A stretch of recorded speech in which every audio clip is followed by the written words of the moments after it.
தாவேக்கா அவங்களுக்கு ஒரு அச்சத்தை கிரியேட் பண்ணுதுன்னும் போது தாவேக்கால இருக்கக்கூடிய முக்கிய நிர்வாகிகள் மேலே என்னென்னலாம் அவதூறு சொல்லலாம். ஆதவர்ஜுனாவுக்கு மட்டும் நடக்கல. இதுக்கு முன்னாடி நீங்கள் அவங்களோட ஜெனரல் செக்ரட்டரி மிஸ்டர் என் ஆனந்தையும் இப்படியே என்னென்னமோ சொல்லி பார்த்ததெல்லாம் பார்த்தோம். சார்லஸ் அவர்கள் என்ன சொல்லியிருந்தார்னா, ஆதவர்ஜுனா பண்ணுற எல்லா செயல்களுக்குமே, தவறான செயல்களுக்குமே எங்கள் குடும்ப பேரும் அடிப்படுது, அதனால தான் இது வெளியே சொல்கிறேன் அப்படின்னு சொல்லி தான் சொல்லியிருக்கிறாரு. நியாயத்துக்கு நக்கீரன் கோபால் அவர்கள் மேலே தானே கேள்வி எழுப்பணும் நீங்கள் சொல்லக்கூடிய ஜாய்ஸ் மார்ட்டின். ஆனால் சார்லஸ் மார்ட்டின் ஏன் இவர் மேலே கேள்வி எழுப்புறாருனா, இன்னைக்கு அவர் லைம் லைட்டில் இருக்கிறது உங்களுக்கு பிரச்சனை. அன்னைக்கு ஏன் இதுக்கு விளக்கம் சொல்லும்போது நீங்கள் சொல்லக்கூடிய அமைதி படையோ அமாவாசை கேரக்டரோ வரல. ஜான் ஆரோக்கியசாமியும் இவரை சேர்ந்து திமுக கிட்ட வாங்கின அஜெண்டாவை கூட இருக்கலாம் தாவேக்காவை கவுக்கிறதுக்கு. ஏன்னா ஒரு மேடையும் திமுக திட்டுறது தாவேக்காவுக்கு தான் தவறாக போயிடுது, கடைசியாக திமுகவுக்கு எதுவும் ஆகலை அப்படின்றத மென்ஷன் பண்ணி சொல்லியிருந்தாரு. இது ஜான் ஆரோக்கியசாமி மேலேயோ ஆதவர்ஜுனா மேலேயோ இருக்கிற குற்றம் கிடையாது. இது இப்படியாவது தாவேக்காவை டிஃபேம் பண்ணணுன்ற ஒரு அஜெண்டா. இதை பன்முனை தாக்குதல் பண்ணுறாங்க. விஜய் சாரே பாஜக பி டீம், இன்னொருத்தர் சொல்லுவார் விஜய் சாரே திமுக பி டீம். இதுக்கு அவங்க ஒரு விளக்க வேற வச்சிருப்பாங்க கேவலமா. இப்போ உங்களுக்கு புரியுதுங்களா? இதில் எதுலையுமே உண்மைத்தன்மை கிடையாது. இதுக்கு நீங்கள் உண்மையை விசாரிக்க போனீங்கன்னா தலை சுற்றி நிற்பீங்க. இதுக்கு ஒரு ஆரம்பமும் முடிவும் இருக்காது, ஒரு இடியாப்ப மாதிரி இருக்கும். மிஸ்டர் ஆதவர்ஜுனா அந்த லாட்ரி குடும்பத்தில் அவரு மார்ட்டின் அவரோட தொழில் அது. அவரோட மகளை இவர் கல்யாணம் பண்ணியிருக்காரு, இவருக்கு அந்த தொழிலுக்கு சம்மந்தம் இல்லை. ஆனால் அவர் லாட்ரி ஏஜென்சி, லாட்ரிக்காரு சொல்லிகிட்டே இருந்தாங்களா. கிட்டத்தட்ட விஜய் அவர்களுடைய வாக்கு தான் முற்றிலும் பாதிக்கப்படக்கூடும் எஸ்ஏஆர்னால அப்படின்னு எடுத்துக்கலாமா? உண்மையாலே வாக்காளர்களுக்கு வாக்கு பறி போகுதுன்னா, இல்லை சம்மந்தம் இல்லாத ஒருத்தன் உள்ளே வரான்னா இதை தடுக்கிறதுக்கோ பப்ளிசைஸ் பண்ணுறதுக்கோ இல்லைனா மக்களுக்கு இதை எடுத்து சொல்கிறதுக்கு ஏதாவது ஒரு மெக்கானிசம் வச்சுருக்கீங்களா? டக்குன்னு நீங்கள் டயல் பண்ணுறதுக்கு ஒரு டோல் ஃப்ரீ நம்பர், என் தொகுதி இது, என்னோட வாக்கு பறிபேருக்கு இதோட ஓட்டர் ஐடின்னு போட்டு அமிச்சா இமீடியட்டாக தமிழக அரசு உனக்காக பேசும்.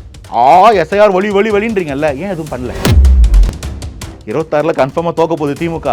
இப்போவே காரணத்தை தேடி வச்சுப்போம், தோற்ற பிறகு நாங்கள் நல்லாட்சி தான் பண்ணோம், ஓட்டு திருடி ஜெயிச்சிட்டாங்கன்னு சொல்லிக்கலாம் அப்படின்ற 2 காரணமாக மட்டும்தான் இருக்க முடியும். விஜய் சாருக்கு முக்கியமான தளபதிகளாக யாராவது இருந்தாங்கன்னா அந்த இடத்துல ஒரு குழப்பத்தை ஏற்படுத்த முடியுமா அப்படின்றது மட்டுமே யோசித்து செயல்படுத்தப்படும் போது தான் நான் பார்க்குறேன். இதெல்லாம் செல்லாதுங்க, இதெல்லாம் எடுபடாது. இவங்க தான் காசு சேவ் பண்ணி இதெல்லாம் பண்ணிட்டு இருக்கிறாங்க. வேறு நல்ல வேலை பண்ணுங்க.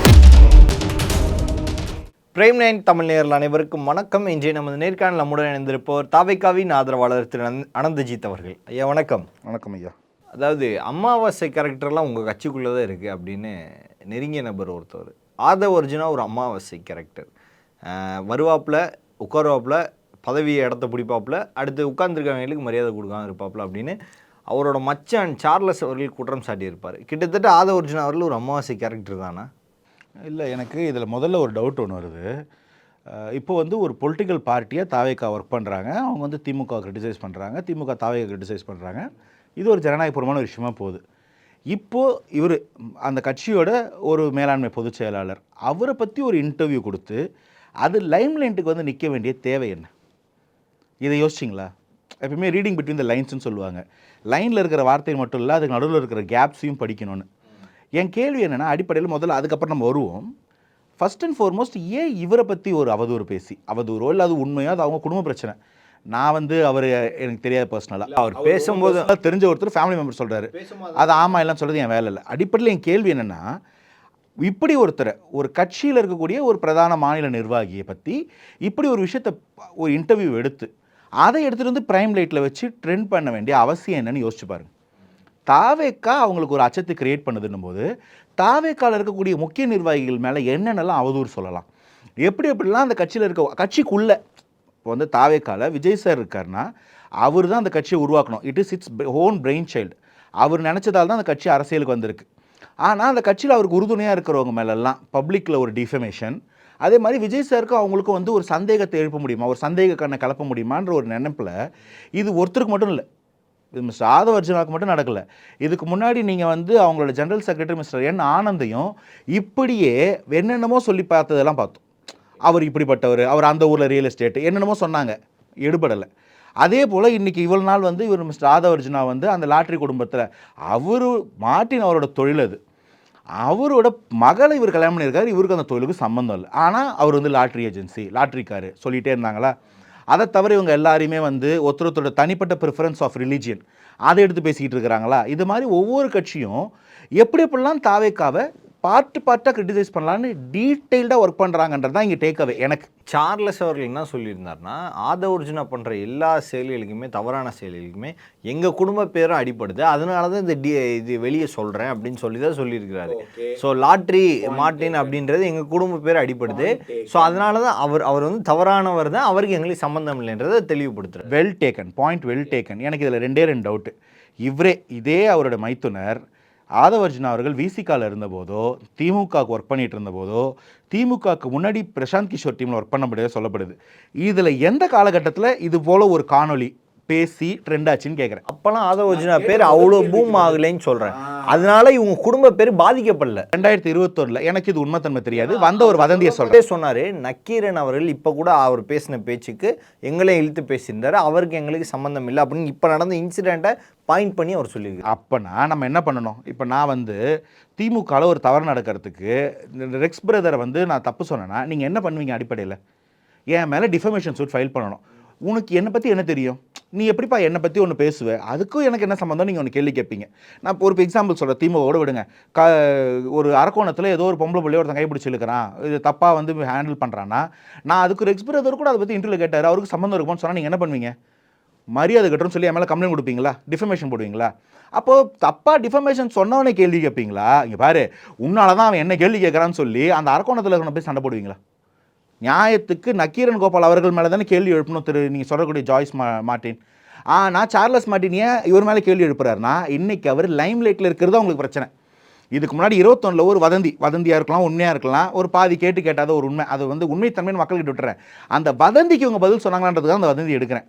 இவர் பிரசாந்த் கிஷோர் டீமில் ஒர்க் பண்ணதாகவும், பிரசாந்த் கிஷோர் வந்து திமுகவுக்கு ஒர்க் பண்ணுறதுக்கு இவர் தான் கொண்டு வந்து 2 பேரையும் பிரிட்ஜ் பண்ணி விட்டதாகவும், அவருக்கான ஃபீஸை இவர் பே பண்ணதாகவும், இதனால் திமுகவும் ஹாப்பி, அவரும் ஹாப்பி, அந்த ஃபீஸ் பே பண்ணுறதுக்கு உதவி பண்ண மாமனாரும் ஹாப்பி, இவர் எல்லாரையும் ஹாப்பி பண்ண ஒரு பிரிட்ஜில் தான் இவர் வந்து உள்ளே வந்து பிரைமுக்கு வந்தார்னு ஒரு வார்த்தை சொன்னாங்க. அப்போ அன்னைக்கே அவர் பிரைம் தான். அன்னைக்கு ஏன் இதை மறுத்து கூட யாரும் பேசலை? அன்னைக்கு ஏன் இதுக்கு வந்து விளக்கம் சொல்லும்போது நீங்கள் சொல்லக்கூடிய அமைதிப்படையோ அமாவாசை கேரக்டரோ வரல? இங்கே தான் நான் சொல்கிறேன், நான் தாவேக்காவை ஆதரிக்கின்ற வகையில் சொல்கிறேன். தாவேக்காவின் வளர்ச்சி இவங்களை கடுமையாக பயமுறுத்துது. எங்கெங்கெல்லாம் முடியுமோ ஒவ்வொருத்தரையும் சொல்லுவாங்க. இன்னொரு விஷயம் நோட் பண்ணியிருந்தார், ஜான் ஆரோக்கியசாமியும் இவரும் சேர்ந்து திமுக கிட்ட வாங்கின அஜெண்டாவை கூட இருக்கலாம் தாவேக்காவை கவுக்கிறதுக்கு. ஏன்னா ஒரு மேடையும் திமுக திட்டுறது அது தாவேக்காவுக்கு தான் அசிங்கமாகப்படுது, தவறாக போயிடுது, கடைசியாக திமுகவுக்கு எதுவும் ஆகலை அப்படின்றத மென்ஷன் பண்ணி சொல்லியிருந்தார். ஜான் ஆரோக்கியசாமி சார் கடைசியாக எந்த மேடையில் பேசினார்? அவரை நீங்கள் எப்போ பார்த்தீங்க? அப்போ அவர் மேலே இந்த குற்றம் சொல்ல வேண்டிய அவசியம் என்ன?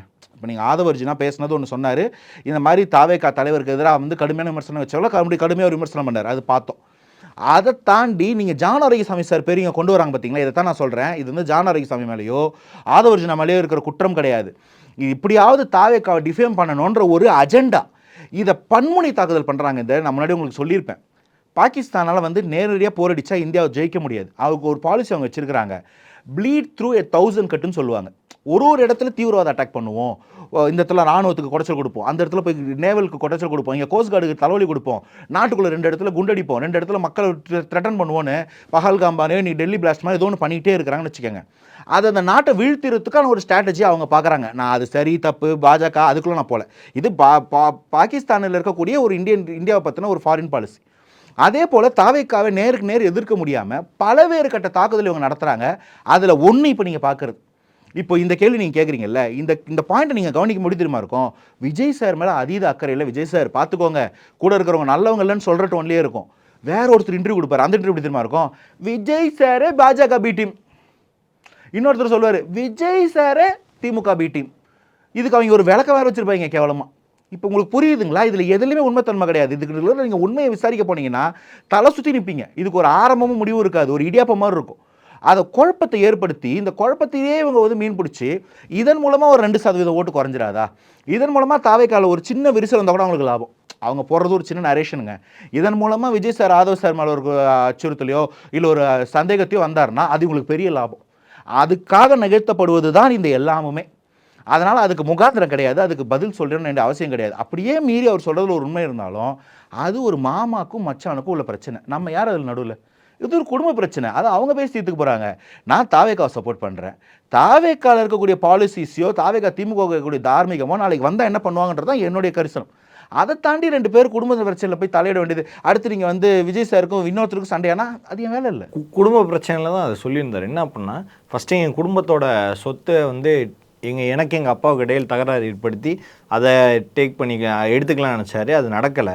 அது நாங்கள் தெரிஞ்சே அனுப்பி விட்டோம். அதுக்கப்புறம் திமுகவில் போய் மகனுக்கும் அது மாப்பிள்ளைக்கு இடையில சண்டையை உருவானி கட்சியை டேக் ஓவர் பண்ணலாம்னு நினச்சார். அதுவும் நடக்கலை, அனுப்பி விட்டாங்க. விசிகாலே இது மாதிரி ஒரு பிரச்சனை. இப்போ சமீபத்தில் தாவைக்கால கூட அது மாதிரி ஒரு பிரச்சனை போயிட்டுருக்குன்னு கேள்விப்பட்டிருக்கேன்னு சொன்னார். இல்லை, எனக்கு என்ன கேள்வினா, இப்போ வந்து மிஸ்டர் சார்லஸ் வந்து ஆதவ அர்ஜுனாவை அவ்வளோ பெரிய அறிவாளி, இல்லை அவ்வளோ பெரிய அரசியல் சாணக்கியர், அவர் நினச்சாருன்னா எந்த இடத்துலையும் 2 பேரும் நடுவில் சண்டையை மூட்டி விட்டுறலாம்னு சொல்கிற மாதிரி இல்லை. நீங்கள் அவரை திட்டுறீங்களா பாராட்டுறீங்களா? அவங்க குடும்பத்துக்குள்ளேயும் பண்ணாராம், திமுகக்குள்ளேயும் பண்ணாராம், இன்றைக்கி விசிகாக்குள்ளேயும் பண்ணாரா, இன்றைக்கி தாவைக்காக்குள்ளேயும் பண்ணாராம். அப்போ நீங்கள் வந்து அவரை அவ்வளோ ப்ரமோட் பண்ணுறீங்களா, இல்லை எல்லாரையும் அவ்வளோ முட்டாளுறீங்களா? பொய். இது மாதிரி இதுக்கு வந்து ஒரு முகாந்திரமே இல்லை. அதை நான் திரும்ப சொல்கிறேன், உங்கள் குடும்ப பிரச்சனையா, அது உங்கள் பிரச்சனை. அது உண்மை பொய்ன்றதை பற்றி எனக்கு அக்கறையே கிடையாது. எனக்கு தாவேக்கா ஒரு பார்ட்டியாக அவங்க மேனிஃபெஸ்டோ என்ன, மக்களுக்கு என்ன செய்ய போகிறாங்க, அதில் என்ன நல்லது, இருக்கவங்களை மாற்றுறதுல என்ன அவசியம், இதை தான் நான் பேசுவேன். ஒரு குடும்பத்தில் இருக்கக்கூடிய 2 பேரோட பிரச்சனையை எடுத்துகிட்டு வந்து பொது வெளியில் இந்த நேரத்தில் இந்த காலத்தில் கொண்டு வந்து வைக்கிறது அஜெண்டா. இவங்களுக்கு இதில் ஒரு தேவை இருக்குது. இது மூலமாக ஒரு சின்ன விரிசல் இருந்தால் கூட அவங்களுக்கு லாபம்னு பார்க்குறாங்க. விஜய் சாருக்கு முக்கியமான தளபதிகளாக யாராவது இருந்தாங்கன்னா அந்த இடத்துல ஒரு குழப்பத்தை ஏற்படுத்த முடியுமா அப்படின்றது மட்டுமே யோசித்து செயல்படுத்தப்படும் போது தான் நான் பார்க்குறேன். இதெல்லாம் செல்லாதுங்க, இதெல்லாம் எடுபடாது. இவங்க தான் காசு சேவ் பண்ணி இதெல்லாம் பண்ணிகிட்டு இருக்கிறாங்க. வேறு நல்ல வேலை பண்ணுங்க. நான் திரும்பவும் சொல்கிறேன், ஜனநாயகத்து மேலே நம்பிக்கை இருக்கிற ஒரு பையனாக சொல்கிறேன், கொஞ்சோண்டு மக்களுக்கு நல்லது பண்ணுங்க. அது பேசும், அது வாக்காக மாறும். இதுவே அரசியலே இதுதான் சொல்கிறதுல எந்த முகாந்திரமும் இல்லைன்னு நான் சொல்கிறேன்.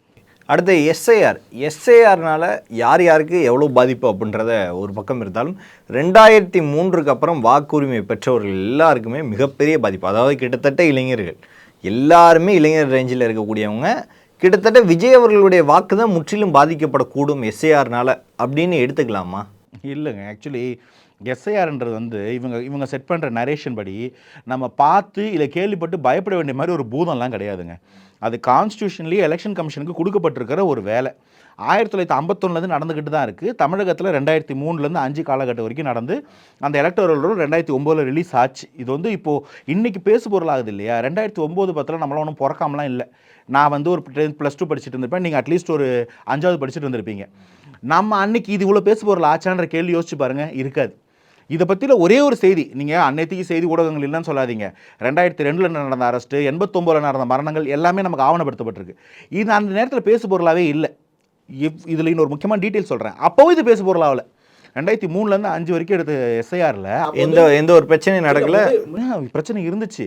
புகைப்படங்கள் அப்போ கிடையாது. அப்போ வந்து முகங்கள் ஃபோட்டோஸோடு இல்லாமல் இருந்து ஃபோட்டோஸோட டேட்டா ரோலை க்ரியேட் பண்ணுறாங்க. நிறைய பேருக்கு ஃபோட்டோ இல்லைன்னு சொல்லி எல்லா டேட்டா ரோலுக்கும் ஓரளவுக்கு ஃபோட்டோ இருக்கிறத என்ஷூர் பண்ணிட்டு திரும்ப ரிவைஸ் பண்ணி கொண்டு வராங்க. அந்த எஸ்ஐஆரில் முக்கியமான வேலையாக அதுதான் இருந்தது. அதனால ரொம்ப நாள் எடுத்தது. அது இப்போ அளவுக்கு வந்து நமக்கு வந்து டிஜிட்டல் மயமும் கிடையாது. அப்போ ரொம்ப அனலாகாக இருந்த வேலை. என்ன ஆகுது, 2003 5 வரைக்கும் எடுத்தது. 2009 வரும்போது தமிழகத்தில் அன்னைக்கு சம்வேர் அரௌண்ட் 4.5 கோடி வாக்காளர்கள் தான். இன்றைக்கி 6.5 கோடி வாக்காளர்கள், 53 லட்சம் வாக்காளர்கள் ரிமூவ் ஆனாங்கங்க. 2003க்கு முன்னாடி இருந்த எலக்டோரல் ரோலில் இருந்து 53 லட்சம் வாக்காளர்கள் ரிமூவ் ஆகிருக்கிறாங்கன்னா பாருங்கள். பேர்லி 10 to 15%, ஒரு 13-14% ஆஃப் வாக்காளர்கள் ரிமூவ் ஆனாங்க. அன்னைக்கு யாருமே அதை பற்றி கொந்தளிக்கலை. அதில் முக்கியமான ஒரு பாயிண்ட் சொல்கிறேன் பாருங்க. திமுக 53 லட்சம் வாக்காளர்களை போலியாக உள்ளே சேர்த்து அந்த கள்ள ஓட்டுன்னு சொல்லுவாங்க அந்த காலத்தில், அந்த கள்ள ஓட்டை போட்டு ஜெயிச்சாங்கன்ற ஒரு குற்றச்சாட்டை அன்னைக்கு எழுந்தது. ஆனால் அதை ஏன் தெரியுமா திமுக பற்றி கொந்தளிக்கலை? எஸ்ஐஆர் எடுத்த போது 2004க்கு அப்புறமா காங்கிரஸ் ஆட்சிக்கு வந்துருச்சு. இவங்களோட கூட்டணி இவங்க அந்த பழைய வாக்காளர் அடையாளத்தில் வச்சு தான் 2004 பாராளுமன்ற தேர்தல் 40க்கு 40 ஜெயிக்கிறாங்க. 2006 தமிழகத்தில் மைனாரிட்டி திமுக ஆட்சிக்கு வருது. இதனால் இதில் வந்து இவங்களோட லாபம் அதிகமாக இருந்ததுன்ற குற்றச்சாட்டு வந்தது. அப்போ அதை பற்றி பேசவே இல்லை. சரி, இது நிஜமாக அவங்களோட கள்ள ஓட்டு தானான்ற ஒரு சந்தேகத்துக்கு நீங்கள் 2009 11 செக் பண்ணி பார்த்தீங்கன்னா ஆட்சியில் இருக்கும்போதே 12 சீட்டு இழக்கிறாங்க. 2009 பாராளுமன்ற தேர்தலில் திமுக 40க்கு 40 ஜெயிச்சிருந்தவங்க வெறும் 27 தான் ஜெயிக்கிறாங்க. அடுத்து 2011 ஆட்சி மாற்றத்தோட திமுக எதிர்க்கட்சியாக கூட இல்லாமல் போகிறாங்க.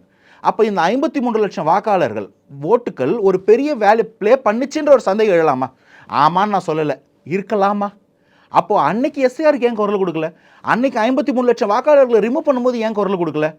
அன்னைக்கு இல்லாத ஒரு பரபரப்பு இன்னைக்கு வந்துருச்சா? ரெண்டாவது, இன்னைக்கு இப்போ தான் எடுக்கிறாங்க. இன்றைக்கி யார் தமிழகத்தில் ஆட்சியில் இருக்கா? திமுக. ஆக சிறந்த சமூக நீதி கட்சி. எஸ்ஐஆர் எடுக்க போகிறவங்க யார்? மாநில தேர்தல் ஆணையம். அவங்கெல்லாம் யாருன்னு பார்த்தீங்கன்னா மோஸ்ட்லி ஸ்டேட் கவர்மெண்ட்டோட எம்ப்ளாயிஸாக இருப்பாங்க. மேபி மோஸ்ட்லி ஸ்கூல் டீச்சர்ஸ்லாம் இருக்கலாம். இப்போ இவங்க தப்பாக எடுக்க போகிறாங்களா? கேள்வி 1. கேள்வி 2, அப்படி தப்பாக எடுக்கிறாங்கன்னா இங்கே உண்மையாலே வாக்காளர்களுக்கு வாக்கு பறிப்போகுதுன்னா இல்லை சம்மந்தமில்லாத ஒருத்தன் உள்ளே வரான்னா இதை தடுக்கிறதுக்கோ பப்ளிசைஸ் பண்ணுறதுக்கோ இல்லைனா மக்களுக்கு இதை எடுத்து சொல்கிறதுக்கு ஏதாவது ஒரு மெக்கானிசம் வச்சுருக்கீங்களா? இப்போ உங்கள் வாக்கு பறிப்போகுது, மிஸ்டர் ரெக்ஸுக்கு வாக்கு பறிப்போகுது, வாக்கு கொடுக்கவே இல்லை இல்லைன்னு சொல்கிறாங்க. டக்குன்னு நீங்கள் டயல் பண்ணுறதுக்கு ஒரு டோல் ஃப்ரீ நம்பர், என் தொகுதி இது, என்னோட வாக்கு பறிப்பு இருக்குது, இதோட ஓட்டர் ஐடின்னு போட்டு அமிச்சா இமீடியட்டாக தமிழக அரசு உனக்காக பேசும். உன் வாக்கு வாங்கி தரது என் பொறுப்புன்ற மாதிரி ஏதாவது ஒரு செயல்பாடு இங்கே இருக்கா? எஸ்ஐஆர் வழின்றீங்கல்ல, ஏன் எதுவும் பண்ணல? 3வது முக்கியமான கேள்வி கேட்கட்டுமா? டீலிமிட்டேஷன் ஒரு பிரச்சனை வரப்போகுதுன்னு சொல்லும்போது தமிழக அரசு அனைத்து கட்சி கூட்டம் கூட்டினாங்க. யார்? தமிழக அரசு. எங்கே கூட்டினாங்க? தலைமைச் செயலகத்தில். இன்னைக்கு எஸ்ஐஆர்ன்ற ஒரு பிரச்சனை வந்துருச்சு. ஆனால் அனைத்து கட்சி கூட்டம் எங்கே கூட்டினாங்க? தனியார் ஹோட்டலில் கூட்டினது தமிழக அரசு இல்லை, திமுக. திமுக சார்பில் ஏன் அனைத்து கட்சி கூட்டம் கூட்டுறீங்க? தமிழக அரசே இதை கூட்டலாம் இல்லை, டீலிமிட்டேஷனுக்கு கூட்ட முடியும். அஇஅதிமுகவும் அங்கே கலந்துக்கிட்டாங்க, தாவேக்காவும் அங்கே கலந்துக்கிட்டாங்க. இன்னைக்கு நீங்கள் எஸ்ஐஆருக்கு தனியார் ஹோட்டலில் வைக்க போய் தானே தாவேக்கா மறுக்கிறாங்க, அஇஅதிமுக மறுக்கிறாங்க, நாம் தமிழர் மறுக்கிறாங்க. ஏன்னா ஒரு கட்சிக்கு உங்கள் கூட்டணி கட்சிகள் வரலாம், அங்கே சாப்பிட்டு ஒரு ப்ரெஸ் மீட் கொடுத்துட்டு போகலாம். தாவேக்கா, அஇஅதிமுக, நாம் தமிழ் ஏன் வரணுன்ற கேள்வி வருது இல்லை? ஏன் நீங்கள் அரசு சார்பில் வைக்கல? அப்போ அடிப்படையில் எஸ்ஐஆரில் பொய் ப்ராப்ளம் இல்லை, ப்ராப்ளம்னு சொல்கிறது பொய்யா? இல்லை பாஜகவை கேள்வி கேட்டால் கோச்சிக்குவாங்க, வலிக்காமல் அடிக்கிறது உண்மையா? இது ரெண்டுத்தில் ஏதோ உண்மையாக இருக்கணும்ல. ஏன் நீங்கள் தமிழக அரசு சார்பில் அனைத்து கட்சி கூட்டம் வைக்கலன்ற கேள்விக்கு பதிலே இல்லை. அப்போது இது ஒரு பெரிய கிமிக். ஒன்று, இதை வச்சு ஓட்டு, எப்படி ராகுல் காந்தி பீகாரில் அங்கே ஓட்டுச்சோரி நடந்ததுன்னு பேசி மொபைலைஸ் பண்ணாரோ, இங்கே ஓட்டுச்சோரி நடக்க போகுது அப்படின்றத பேசி ஓட்டு சேகரிக்க ஒரு முயற்சியாக இருக்கலாம். இல்லை, இன்னொரு வாய்ப்பு இருக்குது. 26 கன்ஃபார்மாக தோக்க போகுது திமுக, இப்போவே காரணத்தை தேடி வச்சுப்போம், தோற்ற பிறகு நாங்கள் நல்லாட்சி தான் பண்ணோம், ஓட்டு திருடி ஜெயிச்சிட்டாங்கன்னு சொல்லிக்கலாம் அப்படின்ற 2 காரணமாக மட்டும்தான் இருக்க முடியும். எஸ்ஐஆரை சுற்றி இருக்கக்கூடியது பெருசாக, அதில் சில பிரச்சனைகள் இருக்கலாம். அந்த பிரச்சனைகளுக்கு திமுக தீர்வு தேடுதா? இல்லை. ஏதாவது வழி பண்ணியிருக்கா? இல்லை. மிச்சம் இருக்கக்கூடிய 98% பிரச்சனையே இல்லை. இதுதான் என்னுடைய பார்வை. பட் ஆனால் இதில் 2005க்கு அப்புறம் இருக்கிறனால இளைஞர்கள் வாக்கு பெரும்பாலும் பாதிக்கப்படாது. ஆமாங்க, நான் சொல்கிறேன், அதுக்கு எதாவது பண்ணியிருக்கான்னு கேட்குறேன். இன்னைக்கு இவ்வளோ ஆகச்சிறந்த திமுக அரசு நீங்கள் சொல்கிறீங்கல்ல, மெயின். ஆனால் தாவிகாவுக்கு தானே பிரச்சனை பண்ணுறது. நான் என்ன சொல்கிறேன், அப்படி தான் நீங்கள் ஒரு 100 பேர் ஓட்டை எடுங்களேன்றேன். எங்களுக்கு சட்ட போராட்டம் இருக்குது, நாங்கள் போய் நிற்போம். நாங்கள் அதுக்கான ஒவ்வொரு மாவட்டத்திலையும் 16 பேர் கொண்ட குழு ரெடி பண்ணியிருக்கோம். எஸ்ஐஆருக்காக எக்ஸ்க்ளூசிவாக தாவேக்கா குழுக்கள் ரெடி பண்ணியிருக்காங்க, எஸ்ஐஆர் குழுனே. அதில் இளைஞர்கள், முகவர்கள், பெண்கள், ஐடி விங்கை சேர்ந்தவங்க, அட்வொகேட்ஸ்னு 16 பேர் கொண்ட குழு. 2 பேர் குழந்தைகள்னு சொல்ல வருவீங்களோ?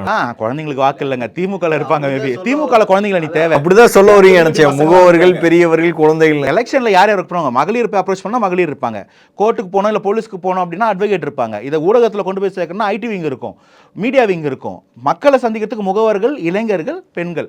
ஸோ இது மாதிரி ஹோலிஸ்டிக்காக 16 பேர் கொண்ட டீம் மாவட்டமாக இறக்கி இருக்கிறாங்க.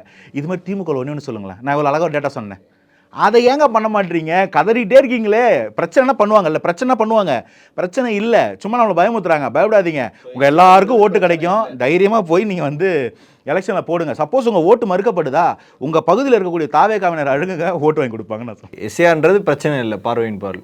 எஸ்ஐஆரில் நடக்கக்கூடிய பிரச்சனை ஒன்று இருந்தால் அதில் திமுகவுக்கு பங்கு இருக்கும்னு நான் சொல்கிறேன். அப்படி மீறி வந்தாலும் அதில் போராடி வெல்ல முடியும். அதனால் இதுக்கு முன்னாடி நடந்திருக்கு, இது திடீர்னு வந்த பூதம் இல்லை, பெருசாக பயமுறுத்துறாங்க, பயந்துக்காதீங்கன்னு நான் சொல்கிறேன். பல்வேறு கேள்விகளுக்கு பதில் தமைக்காக மிக்க நன்றி ஐயா. நன்றி. வாய்ப்புக்கு நன்றி ஐயா.